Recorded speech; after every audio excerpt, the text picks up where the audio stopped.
Axe Iron Cole spent his days in a rundown garage on the outskirts of Austin, Texas, a place most people avoided.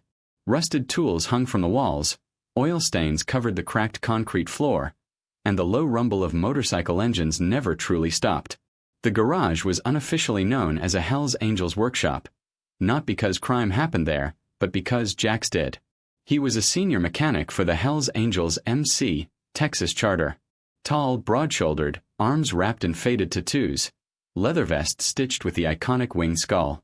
To strangers, he looked dangerous.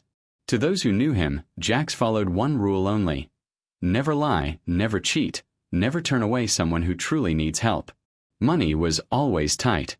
He earned just enough to keep the lights on and the engines running. But reputation? That he had plenty of. One Thursday morning, the deep hum of a luxury engine cut through the usual bike noise. A black SUV, polished and expensive, rolled into the garage lot, completely out of place.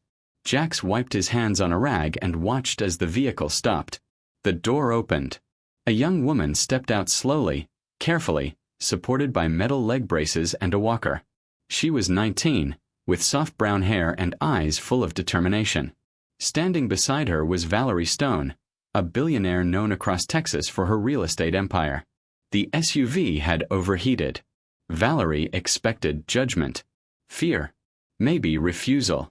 Instead, Jax simply nodded and got to work. As he checked the engine, his eyes kept drifting back to the girl. The way she stood.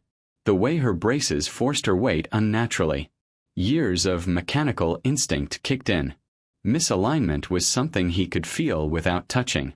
He walked over slowly. "Those braces," Jax said in a low voice. "They're not supposed to dig in like that."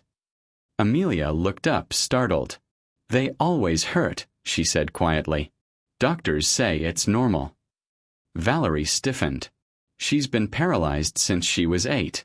We've seen every specialist." Jax crouched, studying the braces like a broken engine. The joints were stiff. Weight distribution was wrong. Built to look advanced, not to move naturally. "These are built wrong," he muttered. Valerie's tone sharpened. "Excuse me." "I can fix them," Jax said. "Won't charge you a thing." Silence. Amelia looked at her mother, hope flickering in her eyes. "Mom, please. Let him try." Valerie hesitated, then nodded. "I'll supervise." Jax carried the braces into his workshop. That night, long after the bikes were gone, the garage lights stayed on. He sketched designs on oil-stained paper, reshaped lightweight aluminum, loosened joints, added shock absorption at the knees. Not textbooks. Instinct. Valerie and Amelia returned daily. Amelia told him about the accident. About lost dreams. Jax listened without judgment.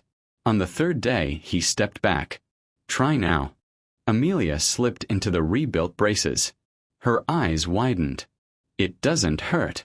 Jax guided her hands to the walker. "Slow." She pushed. She stood.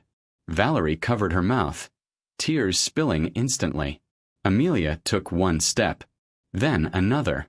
She laughed, a sound she hadn't made in years. "Mom, I'm walking." Valerie broke down, sobbing, pulling her daughter into her arms. Then she turned to Jax, gripping his leather vest with shaking hands. "You did what money couldn't." Jax swallowed hard. "I just fixed what everyone else ignored." A week later, Valerie invited him to her mansion.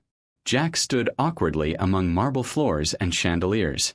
Then Amelia walked toward him, unaided, steady and smiling. Valerie introduced him to powerful people. Engineers. Investors. They offered him a high-paying job. Jax shook his head.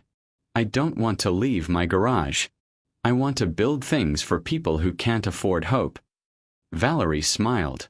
"Then I'll fund it." Months later, a new sign stood outside a modern facility. Cole Mobility Solutions. Making Hope Walk. People came from across Texas. Amelia volunteered, encouraging children. Valerie watched, proud. Jax found his purpose. A Hells Angels biker. A billionaire mother. A girl who refused to give up. and a reminder that miracles don't always come from clean hands.